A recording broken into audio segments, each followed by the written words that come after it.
Class 8 सभी बच्चे ध्यान दें।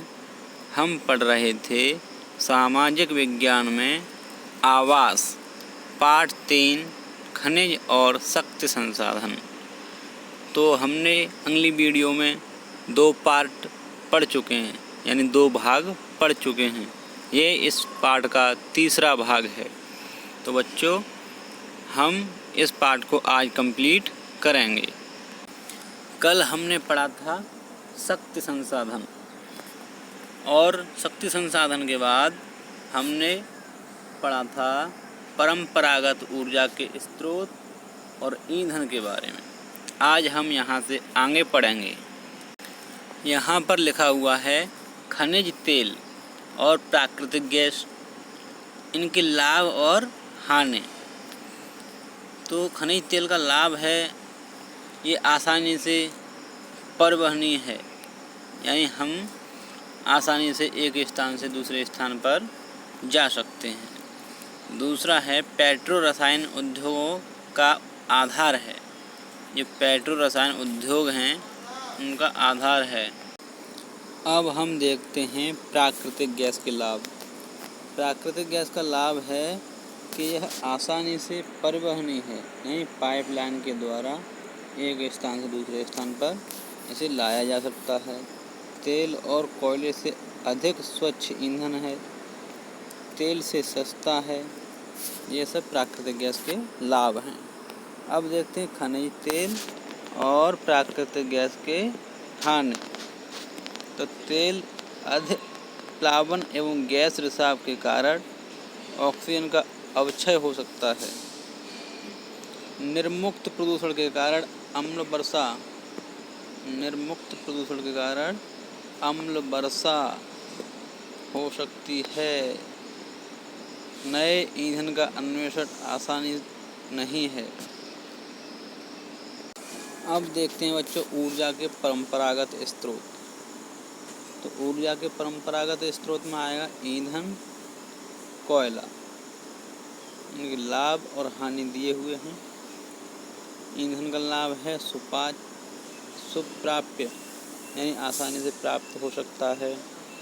बहुसंख्यक लोगों को ऊर्जा प्रदान करना, यानी बहुत से लोगों को ऊर्जा प्रदान होती है ईंधन से।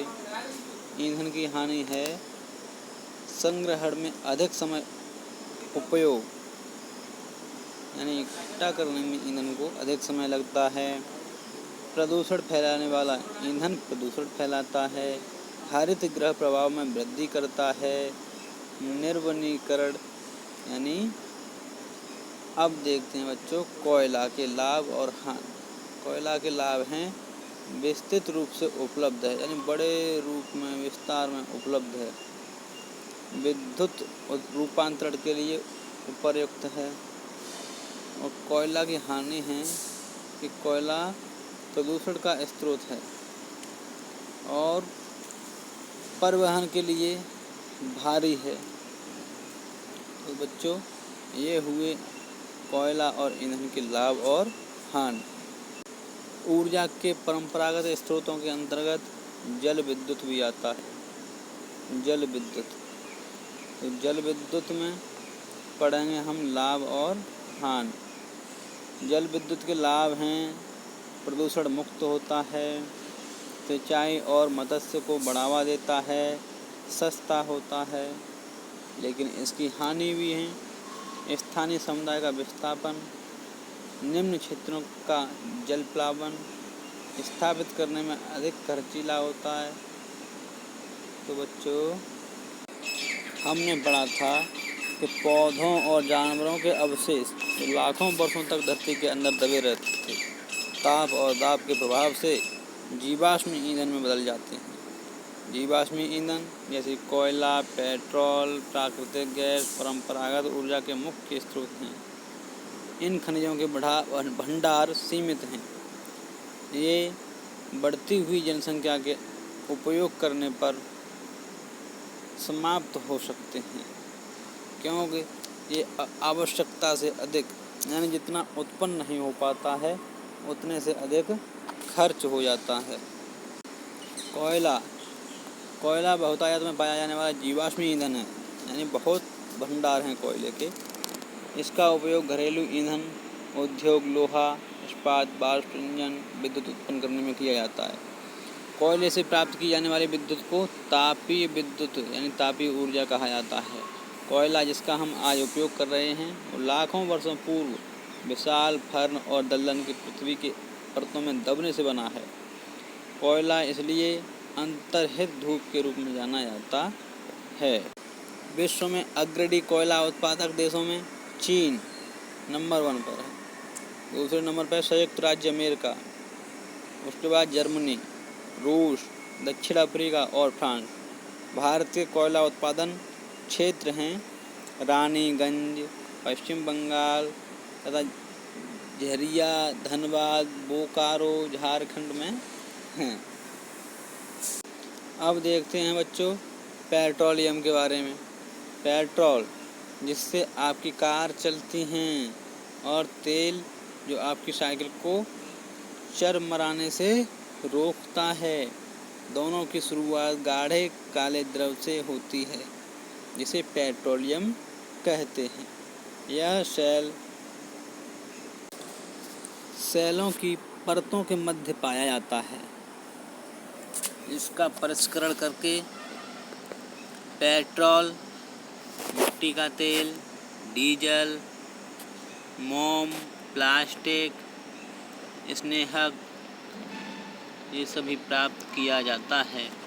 और पेट्रोलियम को काला सोना कहा जाता है। पेट्रोलियम को क्या कहा जाता है? काला सोना, क्योंकि ये अधिक मूल्यवान है।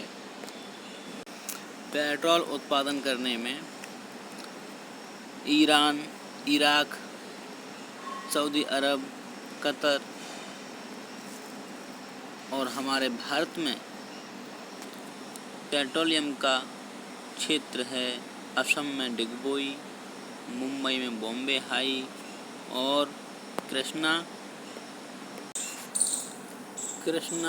गोदावरी नदियों के डेल्टा में।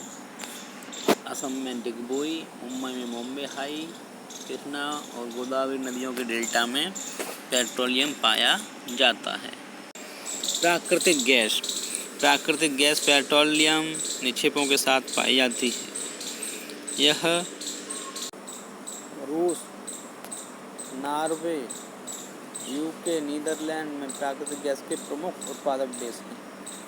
भारत में पेट्रोलियम प्राकृतिक गैस भारत में जैसलमेर, कृष्णा गोदावरी डेल्टा, त्रिपुरा, मुंबई के कुछ अपतटीय क्षेत्र में प्राकृतिक गैस के संसाधन हैं।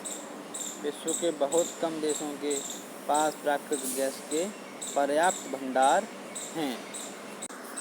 संपीड़ित प्राकृतिक गैस यानी CNG एक प्रचलित पर्यावरण हितैषी ऑटोमोबाइल ईंधन है, क्योंकि यह पेट्रोलियम और डीजल की तुलना में कम प्रदूषण करता है। अब पढ़ते हैं बच्चों जल विद्युत के बारे में। जल विद्युत परियोजना है यानी सलल जल परियोजना जम्मू कश्मीर में। तो बांधों में वर्षा जल अथवा नदी जल